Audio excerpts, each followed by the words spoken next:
Welcome back to the Quiet Millionaire, where we don't chase wealth, we regulate into it.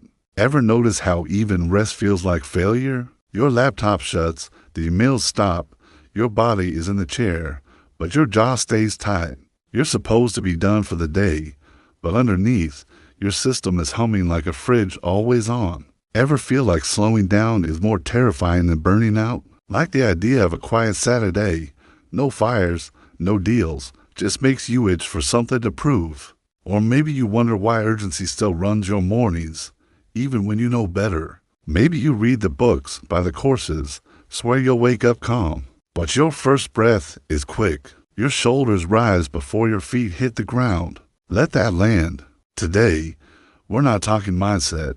We're addressing what's underneath your money behavior. Your chest feels tight right before payroll. You tell yourself you trust your team. But your stomach flips when you see unexpected spending. Clients pay you, and still, there's that shortness of breath. It's not just the money in your accounts, it's the body you're carrying it in. And there is nothing wrong with you, but no tactic will stick until your nervous system learns. It is safe to hold more. This is where most people get stuck. They want to earn bigger, but their body is still bracing for loss. They try to budget, invest, plan, but they don't address the grip in their palms, the shallow breathing, the cycle of tension and release that's become home. Wealth is not only numbers on paper, it's the way your body breathes when opportunity stands near. It doesn't have to be dramatic to be true. That's the discipline. If this shows up in your week, pause there.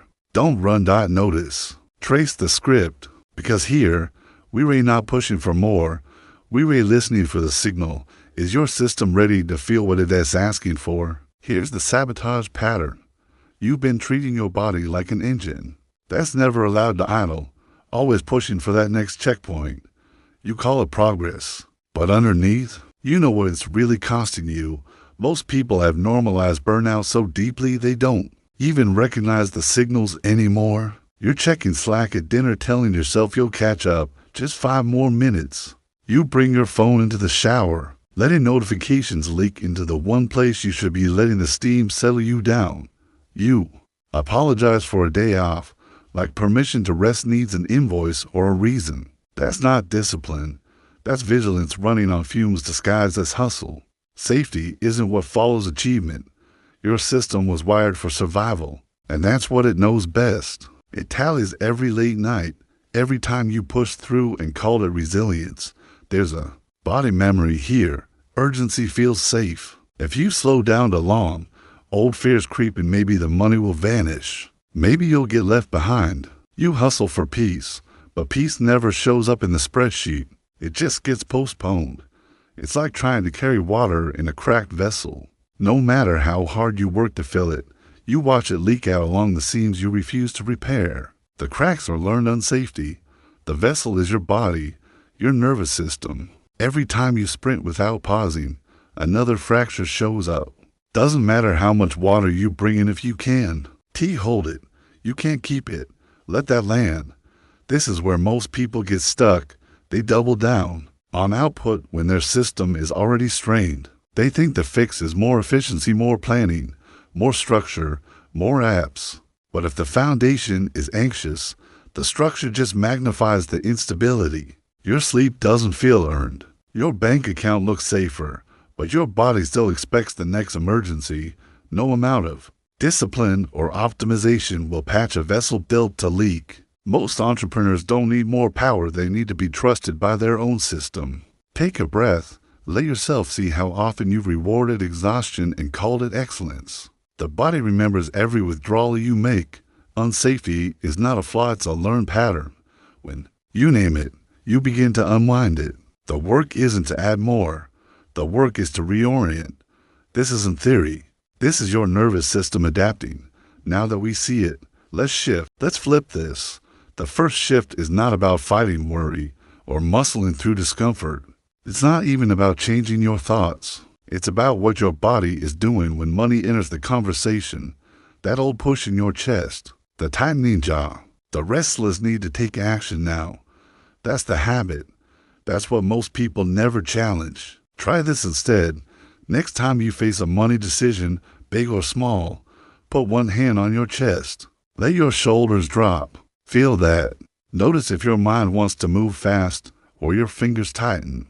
Before you send that invoice, agree to a price, buy the next tool, or argue about a raise, let your hand remind you this is in danger. One full, slow breath. Let your body settle before you move. If it takes 2 breaths, take 2. This isn't about procrastination. This is about showing your nervous system that financial decisions only become reckless when you let urgency drive. I work with a founder who, for years, signed deals in a panic. Every new opportunity felt like it had to be grabbed fast because he didn't want to miss out. We practiced this pause before answering a business partner, before buying software, before hiring. He placed his hand on his chest. It felt awkward at first, but gradually, those moments stretched, and his yes carried less regret. He was no longer letting panic contract. He was building a foundation. Over time, your system learns. Slowing down is not losing. Safety is built one pause at a time. Anchor this once. Repeat when it wobbles. Build capacity, not speed. If this shows up in your week, pause there. The story most high performers tell about receiving goes quiet when you watch how they move. Giving gets you validation. Giving creates safety. It's the proven currency. While standing still, letting value come to you without moving toward it, without hustling for it, that triggers discomfort faster than any spreadsheet ever could. Most men and women are taught to brace. They nod and say thank you for the compliments, but underneath, the gears are looking for ways to earn the moment, to make it about effort, not sufficiency. So try this instead. Notice what happens the second you get paid. Don't look at the transfer or the email notification. Track the crackle in your chest, the flutter in your gut. Most quietly shrink. Some explain the invoice or double down on promises. Same thing when someone says, "You look rested." Many can't just let it in. They brush off or shrink or critique themselves. It's all the same pattern. Abundance arrives. The nervous system goes on alert. That's not weakness. It's a survival program. But if you only receive what you're working for, what you're bracing for, then rest and money both stay tight. Build around this. Start with the smallest practice. Can you sit on the couch at 4 p.m., phone off, and let your body drop into the cushion without a script, excuse, or apology? Receiving money is the same. Can you let a customer value your work without adding extra or undercutting with "let me know if that's too much"? Every time you accept what is offered, whether a payment or 10 quiet minutes with your eyes closed, you are signaling to your body it is safe to hold good things. This isn't theory. This is your nervous system adapting. Most will never notice this tension, and so they will never unwind it. But you can. You already know this. Real wealth isn't just what comes in. It's what you let land. Without shrinking, it doesn't have to be dramatic to be true. That's the discipline. Build capacity, not speed. The typical idea is that consistency means boredom, or that steady routines are for people who don't want to win. But that's a story trained by chaos, not by strength. Building quiet wealth is never about swinging between all-out effort and hollow collapse. It is about refusing to hand your body and your money back to the extremes. That fractured your nervous system in the first place. There's nothing mysterious about that. It's ordinary discipline done on repeat. Nothing sexy, because it lets you breathe. Scarcity thrives in volatility. It loves when you overperform one week, then disappear the next. It knows exactly how to hijack your belief, keeping you on the edge, making you chase and then hide. You chase new strategies, new budgets, new sprints, always hoping this time the rhythm will stick. But you already know what happens after the sprint. The crash is always waiting on the other side, then the cycle starts over. Here's what I want you to try. Drop the extremes. Give yourself one system, one daily cash check, one recurring save, one meeting taken from a rested body, and repeat it. Not for a week, not for show, but to retrain your nervous system to expect steadiness. Your body is desperate to know, are you safe enough to keep what you built? Money feels that, down to the hour. If every cycle in your work or life feels like a season of drought and flood, your own nervous system will block true stability. That's not weak, it's wiring. Think sunrise. Every single day, the sun rises at its rhythm. That regularity is what lets nature build, seed to seed, branch to branch, season after season. What looks predictable is actually power. The same rhythm lets a forest grow. It's how your own wealth learns to trust its place in your life. You need a practice that repeats until your body understands. This isn't a performance. It's a way of being consistent with yourself. This isn't a fix. It's a frame. There's nothing to prove. Anchor this once. Repeat when it wobbles.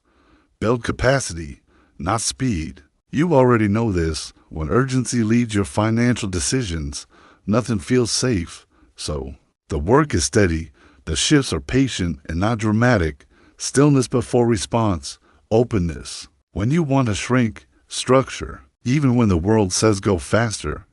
You didn't come here for more theory. You came here to rebuild. What actually holds? That's what we did. One quiet shift at a time.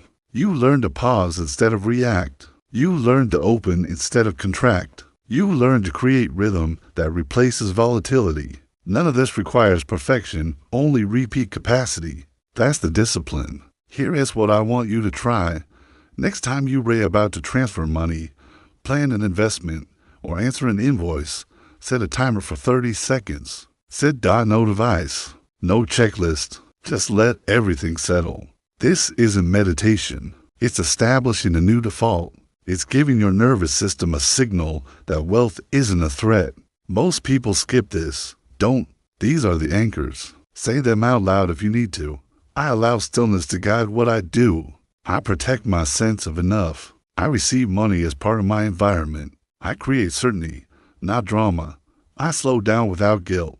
I am trustworthy with what I have. I build order, not urgency. I choose rhythm over reaction. Quiet wealth is built on capacity. Quiet wealth is built on capacity. Quiet wealth is built on capacity.